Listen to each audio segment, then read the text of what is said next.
video discusses topics that may be disturbing to some viewers. It discusses cases of missing and/or murdered victims whose case was solved using forensic genetic genealogy. Viewer discretion is advised. Remains found in 1979 in an agricultural field near the town of Charleston, Missouri appeared to have been ignited at some point, but was so badly decomposed that the identity could not be determined just by sight.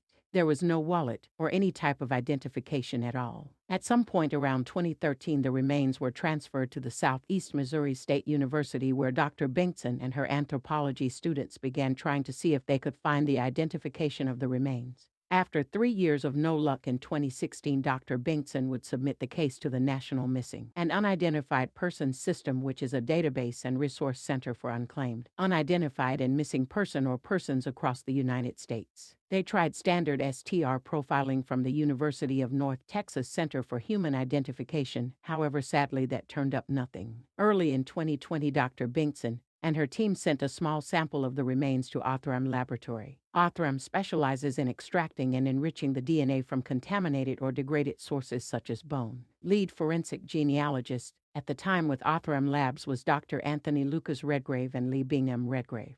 They took the genetic data that was worked up from Othram and with Dr. Binkson and her students recreated the genetic lineage of the remains. Upon the identification of the deceased and after contacting the family, it was learned that his death was already known. Since this was not a homicide, the family was given the option of allowing the public to learn about the identification. The family was willing to give the public some information, but not too much on this person, and I respect their request for privacy. They did give a little bit of information about him. First thing is that he went by the name Harry and everyone knew him as that. He was in his mid-30s when he drowned in the Mississippi River. The family and authorities were aware of him drowning but were unable to find and recover his body at the time. It was not until the large flood of 1979. It was during that flood that Harry's remains washed up on a farmer's field downriver. But how did the body get burned, you may be asking? Well, authorities think that it was likely burned due to the routine field maintenance that is done sometimes on agricultural fields. The CEO of Othram Labs at the time, David Middleman, is quoted by saying, "Harry now has his name back and a family can bring him home.